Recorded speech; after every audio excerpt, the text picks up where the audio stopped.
이 이야기를 해야 하나, 말아야 하나, 오래 고민했습니다. 제 이야기입니다. 평생 아무에게도 하지 않았던 이야기, 자식들도 모르는 이야기, 이 이야기를 왜 하느냐고 물으신다면 솔직히 저도 잘 모르겠습니다. 다만 이제 나이가 드니까 이 이야기가 저 혼자만의 것이 아닌 것 같아서요. 혹시 듣고 계신 분 중에 나만 그랬던 게 아니구나 하실 분이 계실 것 같아서요. 이 이야기는 누군가를 비난하려는 이야기가 아닙니다. 누가 옳고 그른지 따지려는 이야기도 아닙니다. 저도 이제 70이 훌쩍 넘었습니다. 이 나이가 되니까 원망도 많이 무뎌졌습니다. 그냥 제가 어떻게 살기로 선택했는지 미리 말씀드립니다. 왜 살기로 했는지 그 이야기를 하려고 합니다. 제가 태어난 건 해방 후 하지만 전쟁이 터지기 전, 아직은 평화로울 때였습니다. 태어난 곳은 지방의 작은 도시였습니다. 어디인지는 말씀 안 드리겠습니다. 아직 그쪽에 친척들이 살고 있으니까요. 제 아버지는 그 지역 경찰서의 서장이었습니다. 경찰서장. 그때 경찰서장이면 동네에서는 상당한 위치였습니다. 지금으로 치면 구청장, 군수 정도 될까요? 집안도 대대로 그 지역에서 땅을 가진 집안이었습니다. 사람들이 유지라고 불렀습니다. 저는 그 집의 첫 아들로 태어났습니다. 태어났을 때 아버지가 있었고 어머니가 있었고 든든한 집안이 있었고 넉넉한 재산이 있었습니다. 모든 게 있었습니다. 제가 기억하는 건 아버지의 무릎입니다. 경찰 제복을 입은 아버지 무릎에 앉아서 마당을 바라보던 기억. 얼굴은 기억이 안 납니다. 너무 어렸으니까요. 그런데 그 무릎의 감촉은 기억납니다. 이상하죠? 나중에 친척 어른들한테 들었습니다. 아이고, 너 아버지가 얼마나 좋아했는지 몰라. 서장님이 애를 업고 동네를 다 돌아다녔어. 내 아들이다, 내 아들 그러면서. 그리고 어머니는 예뻤습니다. 동네에서 미인으로 소문났다고 들었습니다. 20살도 안 된 나이에 시집을 왔으니까요. 그때 우리 집은 평화로웠습니다. 아무도 몰랐습니다. 곧 무슨 일이 일어날지. 그 행복은 오래가지 못했습니다. 너무 짧았습니다. 1950년 6월 25일. 전쟁이 터지기 전 1-2년 전부터 빨치산이 남한 전역 곳곳에 있었습니다. 아버지는 경찰서장이었습니다. 빨치산들이 활동하면 경찰이 제일 먼저 죽습니다. 그들이 산에서 내려오면서 제일 먼저 공격하는 게 경찰이었고 제일 먼저 죽인 게 경찰이었습니다. 나중에 들은 이야기입니다. 어느 날 새벽 집에 사람이 뛰어들어왔다고 합니다. 사모님, 큰일 났습니다. 서장님이 총에 맞으셨습니다. 어머니가 뛰어나갔을 때는 이미 늦었다고 합니다. 시신도 제대로 못 찾았습니다. 어디 묻혔는지도 모릅니다. 그냥 사라진 겁니다. 나라에서는 나중에 순직이라고 했습니다. 훈장도 나왔다고 들었습니다. 저한테 온 건 아무것도 없었지만요. 국가유공자 자녀라는 것만 남았습니다. 저는 그때 막 걸음마를 시작할 때였습니다. 그런 아이에게 아버지가 사라졌습니다. 그런데요, 더 큰 일은 그 다음에 일어났습니다. 어머니가 재혼을 했습니다. 아버지 49제도 끝나기 전에. 지금 이 말씀을 들으시면 어떻게 그럴 수 있느냐고 하실 분도 계실 겁니다. 저도 그렇게 생각했습니다. 오랫동안 그렇게 생각했습니다. 그런데 지금은 조금 다르게 봅니다. 그때가 어떤 시대였는지 잠깐 말씀드려야 할 것 같습니다.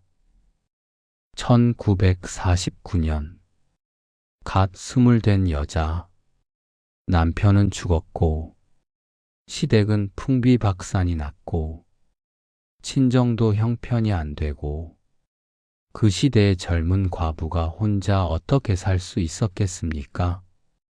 그땐 그런 시대였습니다. 살기 위해 그런 선택을 한 사람이 어머니만 있었던 건 아닙니다. 어머니는 재혼을 했습니다. 근데 처녀로 속이고 시집을 갔습니다. 아이가 있다는 걸 숨겼습니다. 저를요. 저는 친가 쪽 친척 집에 맡겨졌습니다. 나중에 들으니까 어머니가 시댁 어른한테 그렇게 말했다고 합니다. 어머니, 제가 자리 잡으면 꼭 데리러 올게요. 잠깐만요. 잠깐만 맡아주세요. 어머니는 오지 않았습니다. 한 달이 지나고, 1년이 지나고, 오지 않았습니다. 친척집에서는 저를 반기지 않았습니다. 당연하죠. 곧 터진 전쟁통에 자기 식구 먹여 살리기도 힘든데 남의 아이까지 돌볼 여유가 어디 있었겠습니까?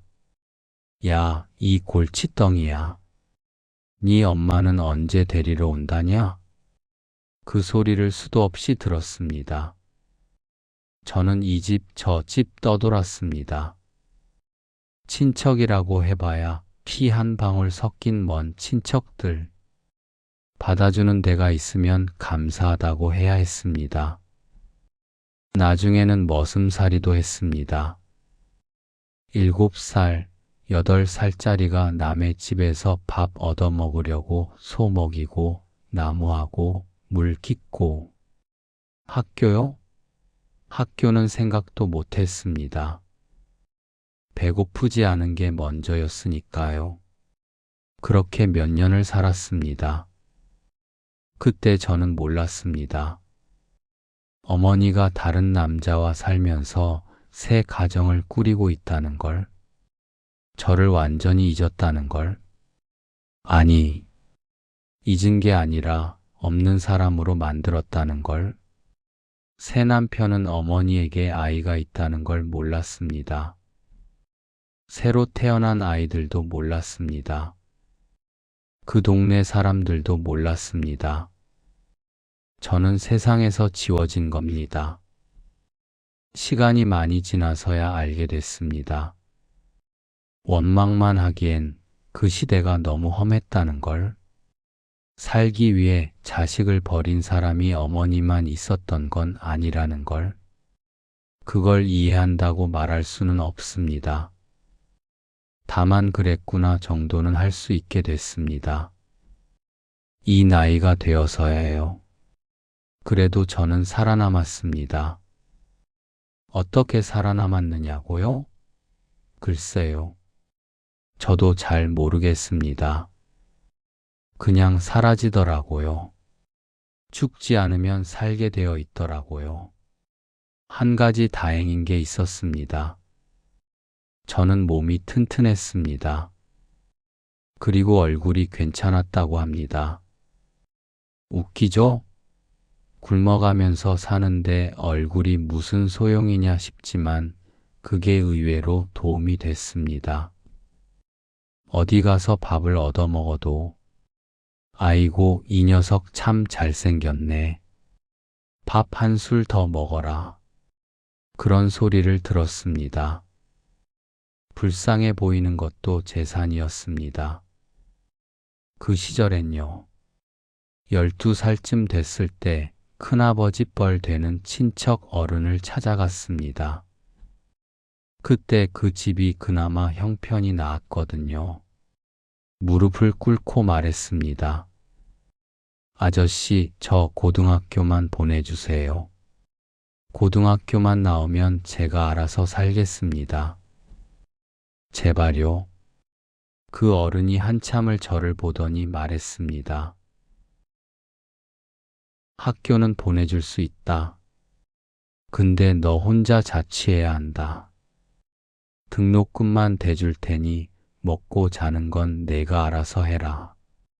충분했습니다. 그거면 됐습니다. 그때부터 혼자 자취를 했습니다. 중학교, 고등학교.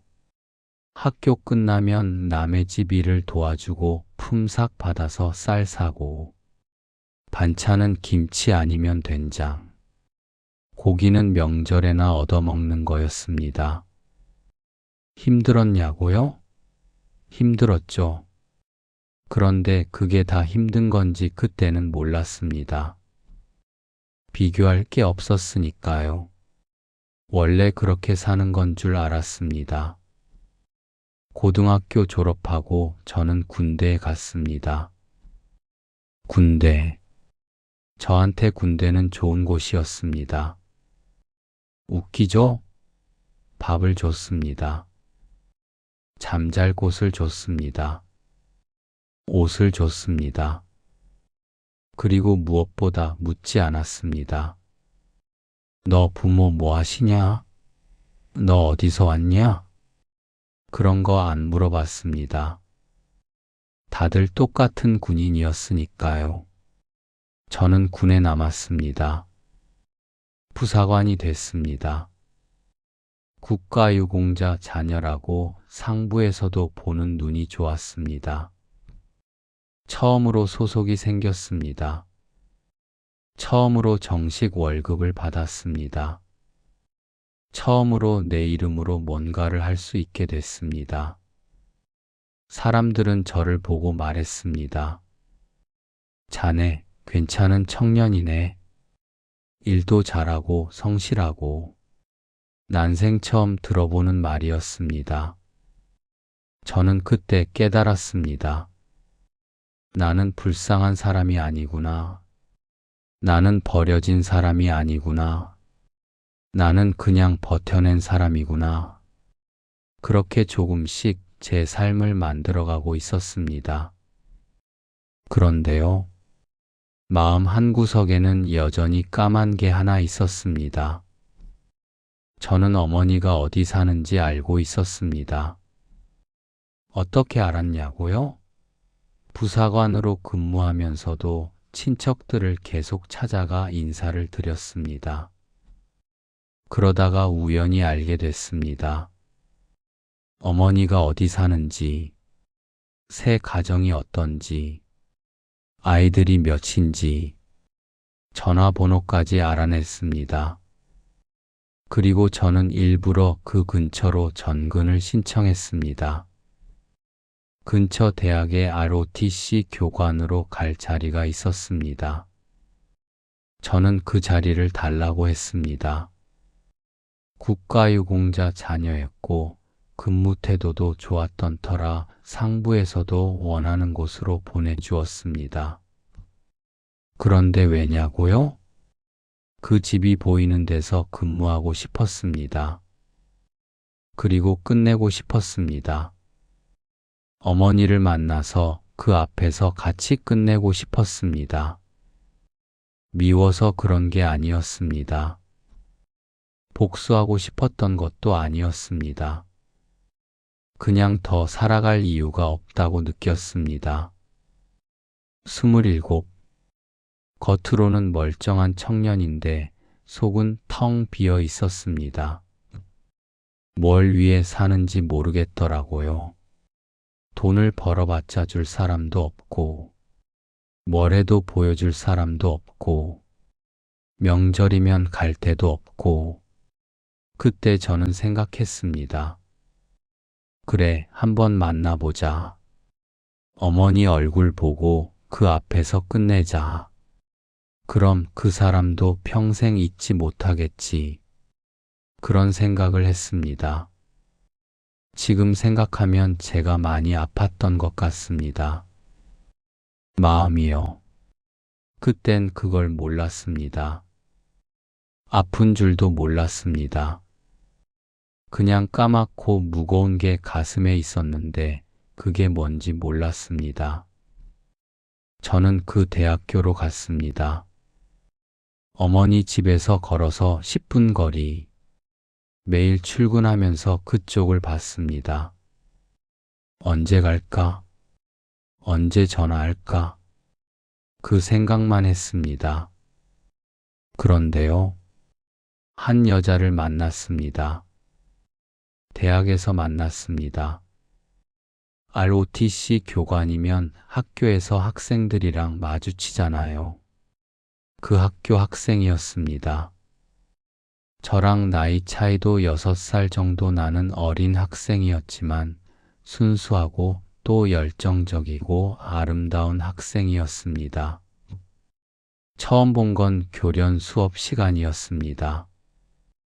여학생들도 교련 수업을 받던 시절이었거든요. 제가 제식 훈련을 가르치는데 한 여학생이 계속 박자를 못 맞추는 겁니다. 좌양자 하면 우양우하고 앞으로 가 하면 혼자 뒤로 가고, 다른 교관이었으면 혼을 냈을 텐데 저는 그냥 웃음이 나왔습니다. 너무 열심히 하는데 안 되는 게 보였거든요. 수업이 끝나고 그 학생이 저한테 와서 고개를 숙였습니다. 교관님, 죄송합니다. 제가 운동신경이 없어서. 괜찮아. 다음에 잘하면 돼. 그 학생이 고개를 들고 저를 봤습니다. 눈이 맑았습니다. 그게 처음이었습니다. 그 뒤로 우연히 마주치면 인사를 했습니다. 그런데 이상하게 너무 자주 마주치게 되었습니다. 도서관 앞에서, 학생회관 앞에서, 본부 건물 복도에서 일주일에 서너 번은 꼭 마주쳤습니다. 나중에 안 사실이지만 그 친구가 일부러 제 스케줄을 대충 맞춰서 기다리거나 근처를 지나면서 우연히 만난 척 한 것이었습니다. 그때는 몰랐습니다. 저는 그냥 학교가 좁아서 그런가 보다 했습니다. 어느 날 그 학생이 저한테 다가왔습니다. 교관님, 저희 동아리에서 이번 주말에 봉사활동 가는데 혹시 같이 가실 수 있으세요? 봉사활동? 어디? 고아원이요. 아이들이랑 놀아주는 거예요. 인원이 부족해서요. 고아원. 그 단어가 가슴에 걸렸습니다. 저도 고아나 마찬가지였으니까요. 거절하려고 했습니다. 그런데 그 학생의 눈을 보니까 거절이 안 됐습니다. 그래, 가지. 그 주말 저는 그 학생을 따라 고아원에 갔습니다. 낡은 건물이었습니다. 페인트가 벗겨진 벽, 삐걱거리는 마루, 작은 마당. 그런데 아이들은 밝았습니다. 우리가 들어서자마자 뛰어와서 매달렸습니다. 형아, 누나. 저는 어색했습니다. 아이들을 어떻게 대해야 하는지 몰랐습니다. 한 아이가 제 손을 잡아 끌었습니다. 형아, 나랑 놀아줘. 5살쯤 되어 보이는 남자아이였습니다. 눈이 크고 볼이 빨갛고 코가 작았습니다. 저를 올려다보는 눈이 어딘가 낯익었습니다. 그 순간 저는 깨달았습니다. 이 아이가 저였습니다. 몇십 년 전의 저, 엄마를 기다리던 저, 아무도 데리러 오지 않던 저도 모르게 그 아이를 안아들었습니다. 아이가 까르르 웃었습니다. 형아, 높이 높이. 저는 아이를 번쩍 들어 올렸습니다. 아이가 하늘을 나는 것처럼 팔을 벌리며 웃었습니다. 저는 그 아이를 보면서 눈물이 났습니다. 왜 우는지 저도 몰랐습니다. 그냥 눈물이 났습니다. 그 학생이 옆에서 조용히 저를 봤습니다. 아무 말도 안 했습니다. 그냥 봤습니다. 그날 저는 아이들과 오래 놀아줬습니다. 업어주고, 목마 태워주고, 공놀이 해주고, 아이들이 저한테 매달리면 매달릴수록 가슴 한구석이 아프면서도 따뜻해졌습니다. 이상한 기분이었습니다. 돌아오는 버스 안에서 그 학생이 조용히 말했습니다. 교관님, 오늘 우셨어요. 봤어? 네. 아이 안고 있을 때 저는 아무 말도 못했습니다. 교관님, 괜찮으세요? 저는 창밖을 봤습니다. 해가 지고 있었습니다. 괜찮아. 거짓말. 저는 그 학생을 봤습니다. 그 학생이 웃고 있었습니다. 슬픈 웃음이었습니다. 괜찮지 않아도 돼요. 저한테는요. 그 한마디가 가슴에 박혔습니다. 괜찮지 않아도 된다. 누군가한테 그런 말을 들어본 게 처음이었습니다. 그 뒤로 종종 같이 밥을 먹었습니다. 일주일에 한두 번. 누가 먼저랄 것도 없이 자연스럽게 그렇게 됐습니다. 한 달쯤 지났을 때 둘이 저녁을 먹는데 그 학생이 물었습니다. 교관님은 가족이 어떻게 되세요? 순간 멈췄습니다. 뭐라고 대답해야 하지? 거짓말을 해야 하나? 말해야 하나? 저는 그냥 말했습니다. 없어. 네. 가족 없어. 그 학생이 저를 봤습니다. 한참을 봤습니다. 저는 속으로 생각했습니다. 이제 끝이구나. 이상한 사람이라고 생각하겠지. 불쌍한 사람이라고 동정하겠지. 그런데 그 학생이 말했습니다. 교관님, 저녁 많이 드세요. 반찬 더 드릴까요? 그게 다였습니다. 더 묻지 않았습니다. 불쌍하다는 표정도 안 지었습니다. 그냥 밥을 더 줬습니다. 그날 밤 저는 숙소에서 울었습니다. 태어나서 처음으로 제대로 운 것 같습니다. 왜 울었는지는 저도 잘 모르겠습니다. 그냥 울었습니다. 우리는 천천히 가까워졌습니다. 밥만 먹던 사이에서 산책도 하고 이야기도 나누는 사이가 됐습니다. 저는 30을 앞둔 남자였고 그 학생은 23 대학생이었습니다. 주변에서 뭐라고 하는 사람도 있었습니다. 저도 조심해야 한다고 생각했습니다. 그런데 마음은 말을 안 듣더라고요. 그 학생 덕분이냐고요? 글쎄요. 덕분이라고 하면 너무 거창한 것 같고, 그냥 같이 밥 먹을 사람이 생기니까 죽을 이유가 없어지더라고요. 대단한 게 아니었습니다. 그 학생이 저를 구원한 것도 아니었고, 인생을 바꿔준 것도 아니었습니다. 그냥 내일 점심에 뭐 먹을까 그런 생각을 하게 해준 사람이었습니다. 그게 전부였습니다. 그런데 그게 전부더라고요. 1년이 지났습니다. 우리는 결혼 이야기를 했습니다. 조심스럽게. 나랑 결혼해도 괜찮겠어? 나는 아무것도 없는 사람이야. 가족도 없고 재산도 없고 배경도 없어. 그 학생이 말했습니다.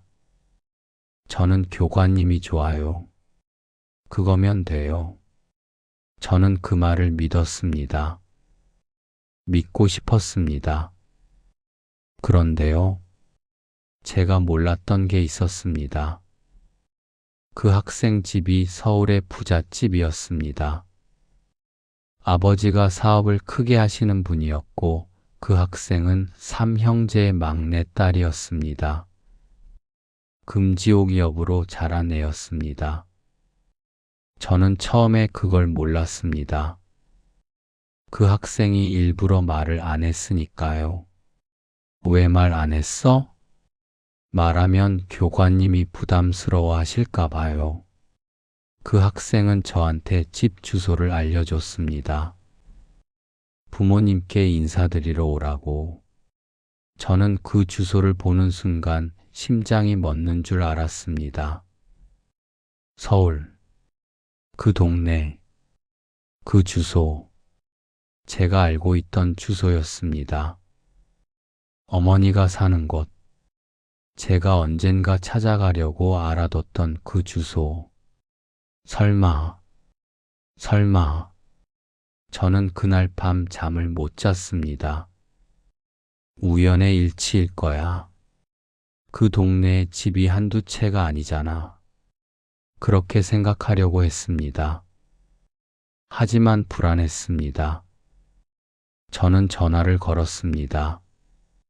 오래전부터 알고 있던 번호, 어머니 집 번호. 손이 떨렸습니다. 신호가 갔습니다. 뚜, 뚜, 뚜.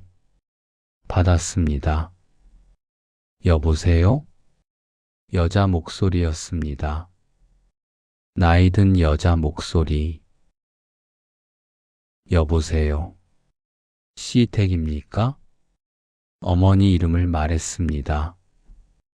전화기 너머에서 잠깐 침묵이 흘렀습니다. 네, 맞는데요. 누구세요? 저는 숨을 깊이 들이쉬었습니다. 그리고 말했습니다. 저입니다. 제 이름을 말했습니다. 전쟁 전에 태어난 아들이요. 전화기 너머에서 숨소리가 멎었습니다. 한참 동안 아무 소리도 안 들렸습니다. 그리고 떨리는 목소리가 들려왔습니다. 뭐라고요? 누구라고요? 어머니 저예요. 살아있어요. 그냥 살아있다는 것만 알려드리려고요. 전화기 너머에서 흐느끼는 소리가 들렸습니다. 울고 있었습니다. 어떻게? 저는 더 이상 말하지 않았습니다. 전화를 끊었습니다. 그게 제가 할 수 있는 전부였습니다. 살아있다. 그것만 알리고 싶었습니다. 왜 그랬는지는 저도 모르겠습니다. 복수하고 싶었던 건지 아니면 그냥 한 번쯤은 제 존재를 알리고 싶었던 건지. 며칠 뒤였습니다. 저는 학교에서 평소처럼 수업을 하고 있었습니다. 그런데 이상한 느낌이 들었습니다. 누가 저를 보고 있는 것 같은 느낌. 쉬는 시간에 창밖을 봤습니다. 학교 정문 앞에 검은색 차가 한 대 서 있었습니다. 그리고 그 옆에 여자가 한 명 서 있었습니다. 멀어서 얼굴은 잘 안 보였습니다. 하지만 그 여자가 이쪽을 보고 있다는 건 알 수 있었습니다. 다음 날도 그 차가 있었습니다. 그 여자도 있었습니다. 사흘째 되는 날 저는 수업이 끝나고 정문 쪽으로 걸어갔습니다. 그 여자가 보고 싶었습니다. 누군지 확인하고 싶었습니다. 제가 가까이 가자 그 여자가 급하게 차에 올라탔습니다. 차가 출발했습니다. 하지만 저는 봤습니다. 잠깐이었지만 그 얼굴을 봤습니다. 나이가 들었지만 사진 속 얼굴과 비슷했습니다. 친척 어른들한테 얻어서 몇 번이고 들여다보던 그 사진. 어머니였습니다. 저를 보러 온 겁니다. 전화를 받고 친척들에게 수소문한 끝에 아들이 어떻게 생겼는지 보러 온 겁니다. 저는 한참을 그 자리에 서 있었습니다. 차가 사라진 방향을 보면서 이상한 기분이었습니다. 분노도 아니고 슬픔도 아니고 그냥 허무했습니다. 그리고 저는 깨달았습니다. 그 학생 집 주소, 어머니 집 주소, 같은 집이라는 걸, 제가 사랑하는 여자가 어머니의 막내딸이라는 걸, 하늘이 이런 식으로 우리를 엮어놓을 줄은 몰랐습니다. 부모님께 인사를 드리러 가는 날이 됐습니다. 저는 밤새 고민했습니다. 가야 하나, 말아야 하나, 그 학생한테 사실을 말해야 하나. 하지만 저는 그 학생을 너무 사랑했습니다. 말하면 다 끝날 것 같았습니다. 그래서 가기로 했습니다. 일단 가서 보자. 어떻게든 되겠지. 저는 양복을 빌려 입고 머리를 단정하게 빗고 서울로 올라갔습니다. 그 집 앞에 도착했습니다.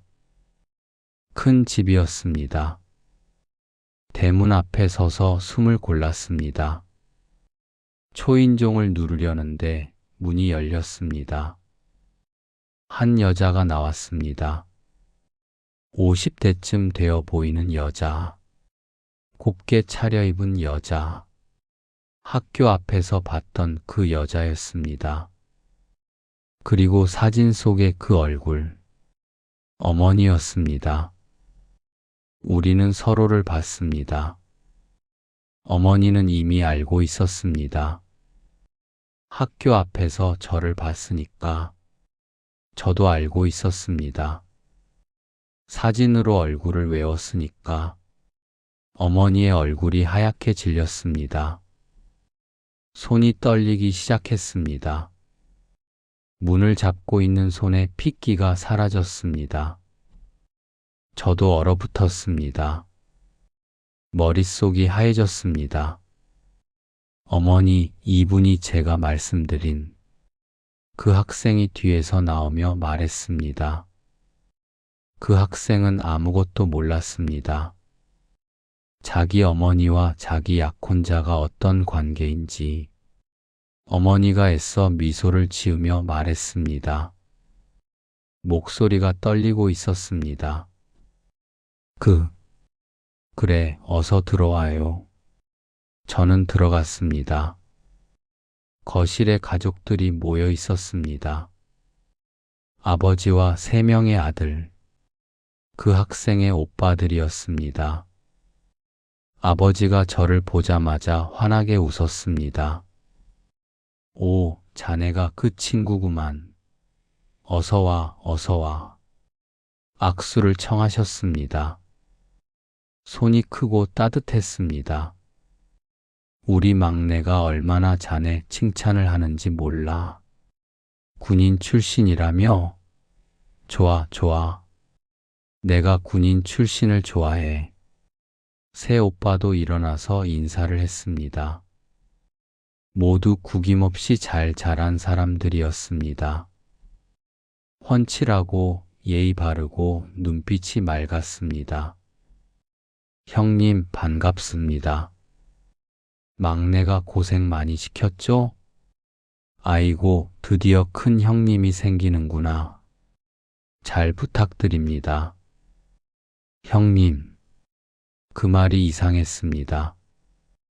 저한테 형님이라니. 저는 평생 누구의 형이었던 적이 없는데, 그리고 그들은 몰랐습니다. 제가 진짜 그들의 형이라는 걸, 배다른 형이라는 걸. 아버지가 말했습니다. 자네, 결혼하고 나면 우리 회사 하나 맡아볼 생각 없나? 아들 셋이 있는데 하나 더 있으면 좋지. 대릴 사위로 삼고 싶네. 저는 대답을 못했습니다. 너무 갑작스러웠습니다. 그리고 그 와중에 한쪽 구석에 앉아 있는 어머니가 보였습니다. 어머니는 덜덜 떨고 있었습니다. 찻잔을 드는 손이 떨려서 차가 쏟아질 것 같았습니다. 얼굴은 창백했고 눈은 공포에 질려 있었습니다. 아무도 몰랐습니다. 아버지도 몰랐고 오빠들도 몰랐고 그 학생도 몰랐습니다. 오직 어머니와 저만 알고 있었습니다. 이 상황이 뭔지 어머니는 하늘의 천벌을 받는다고 생각했을 겁니다. 버린 아들이 하필 막내딸의 남자로 나타났으니까. 저는 그날 밤 숙소로 돌아와서 생각했습니다. 이게 뭐지? 이게 대체 뭐지? 제가 계획한 건 이게 아니었습니다. 저는 어머니를 찾아가서 끝내려고 했던 사람입니다. 그런데 어쩌다 보니 어머니의 딸과 사랑에 빠졌습니다. 그것도 모르고 차라리 잘 됐다고 생각했습니다. 완벽한 복수라고. 어머니가 평생 덜덜 떨면서 살게 생겼다고.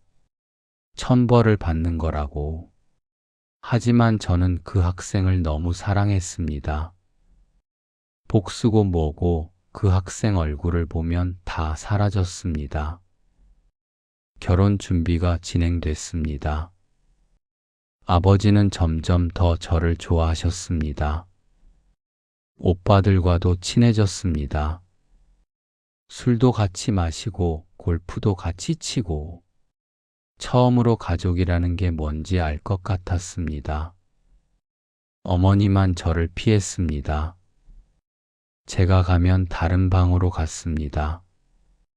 눈을 마주치지 않았습니다. 밥상에서도 고개를 숙이고만 있었습니다. 가족들은 이상하게 생각했습니다. 어머니, 요즘 왜 그러세요? 어디 편찮으세요? 아니야, 괜찮아. 그냥 좀 피곤해서. 어머니는 거짓말을 했습니다. 평생 거짓말을 해왔으니까 이것도 거짓말을 했습니다. 결혼식 며칠 전이었습니다.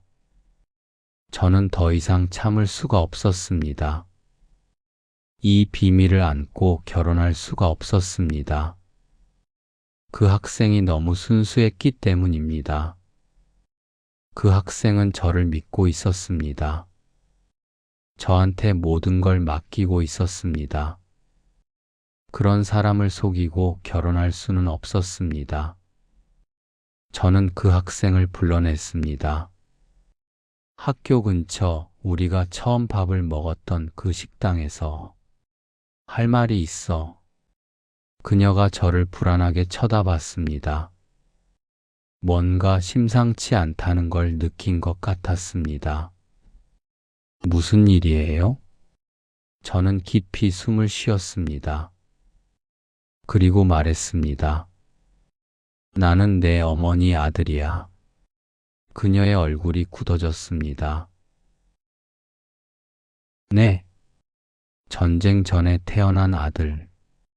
내 어머니가 재혼하면서 버린 아들. 그게 나야. 침묵이 흘렀습니다. 긴 침묵이었습니다. 그녀가 고개를 저었습니다. 무슨 소리예요? 그게 무슨 사실이야.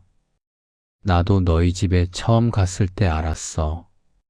내 어머니 얼굴을 보고. 그럼 지금까지 알면서. 미안해. 저는 고개를 숙였습니다. 알면서도 말 못했어. 너를 잃을까봐. 너무 사랑하니까. 그녀가 울기 시작했습니다. 소리 없이 눈물이 흘러내렸습니다. 어떻게 이런 일이. 저는 아무 말도 못했습니다. 할 말이 없었습니다. 한참을 울던 그녀가 고개를 들었습니다. 그래서 어떻게 할 건데요? 내가 결정해. 헤어지자고 하면 헤어질게. 다 내 결정에 따를게. 그녀가 한참을 저를 봤습니다. 눈이 빨갛게 부어 있었습니다. 그리고 말했습니다. 저는 교관님이 좋아요. 그건 안 변해요. 하지만 알아요. 이상한 거, 말도 안 되는 거 알아요. 그런데 그녀가 제 손을 잡았습니다. 저는 교관님 없이 못 살아요. 저도 그녀의 손을 잡았습니다. 우리는 결혼하기로 했습니다. 비밀을 안고 아무에게도 말하지 않기로 하고 결혼식은 조용히 치렀습니다. 아버지는 끝까지 좋아하셨습니다. 오빠들도 축하해 줬습니다. 어머니만 내내 울었습니다. 사람들은 딸 시집 보내는 어머니라서 그런가 보다 했습니다. 결혼하고 나서 우리는 한국에 살 수 없다고 느꼈습니다. 어머니 얼굴을 마주칠 때마다 그 비밀이 떠올랐습니다. 가족 모임에 갈 때마다 숨이 막혔습니다. 아내가 말했습니다. 저 유학하고 싶어요. 미국에서 공부 더 하고 싶어요. 저는 알았습니다. 도망치자는 뜻이라는 걸. 그래, 가자. 우리는 미국으로 떠났습니다. 아내의 유학을 핑계로. 아버지는 아쉬워하셨지만 젊은 사람들이 큰 꿈 품는 거라고 응원해 주셨습니다. 어머니는 공항에 안 나왔습니다. 몸이 안 좋다고 했습니다. 미국에서의 생활이 시작됐습니다. 새로운 나라, 새로운 언어, 새로운 삶. 힘들었지만 우리는 함께였습니다. 그거면 됐습니다. 그리고 얼마 지나지 않아 소식이 왔습니다. 어머니가 아프시다고. 처음에는 원인을 몰랐다고 합니다. 이 병원 저 병원 다녔는데 몸에는 아무 이상이 없었다고 합니다. 그런데 시름시름 알았습니다. 밥을 못 먹고 잠을 못 자고 날이 갈수록 야위어 갔습니다. 우울증이었습니다. 그리고 악몽. 오빠들한테 들은 이야기입니다. 어머니가 밤마다 악몽을 꿨다고 합니다. 자다가 비명을 지르고 울면서 깨고 무슨 꿈을 꾸냐고 물어도 말을 안 하셨다고 합니다. 저는 알았습니다. 어떤 꿈을 꾸셨는지. 어머니는 1년을 버티지 못했습니다. 장례식에 갔습니다. 아버지가 많이 늙어 보였습니다. 오빠들이 울고 있었습니다. 아내는 제 손을 잡고 아무 말도 하지 않았습니다. 저는 영정 사진을 봤습니다. 어머니가 웃고 있었습니다. 젊었을 때 찍은 사진인 것 같았습니다. 예뻤습니다. 동네에서 미인으로 소문났다던 그 얼굴. 저는 아무 감정도 느끼지 못했습니다. 슬프지도 않았고 후련하지도 않았고 원망스럽지도 않았습니다. 그냥 텅 빈 느낌이었습니다. 장례식이 끝나고 우리는 다시 미국으로 돌아왔습니다. 비행기 안에서 아내가 물었습니다. 괜찮아요? 저는 대답했습니다. 모르겠어. 정말 몰랐습니다. 제가 괜찮은 건지 아닌 건지. 그 뒤로 몇십 년이 지났습니다. 미국에서 아이를 낳고 손자를 보고 평범하게 살았습니다. 행복했냐고요? 그 질문에는 대답하지 않겠습니다. 불행했냐고요? 그것도 대답하지 않겠습니다.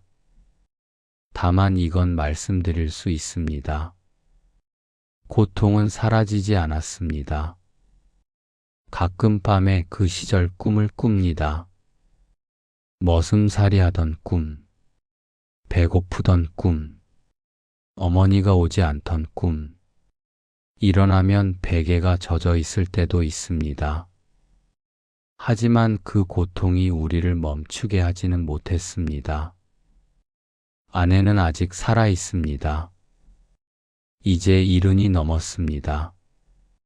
주름이 많이 졌지만 저한테는 여전히 그때 그 학생입니다. 교련 수업 시간에 좌양좌 우양우 헷갈리던 그 학생. 나를 바라보며 환하게 웃음 짓던 내 사랑. 인생에는 맞는 선택이 있는 게 아닌 것 같습니다. 그냥 돌아갈 수 없는 선택이 있을 뿐입니다. 저는 그 선택을 했고 그 선택 위에서 살았습니다. 후회하냐고요? 글쎄요. 후회해봤자 돌아갈 수 없으니까요. 긴 이야기 들어주셔서 감사합니다.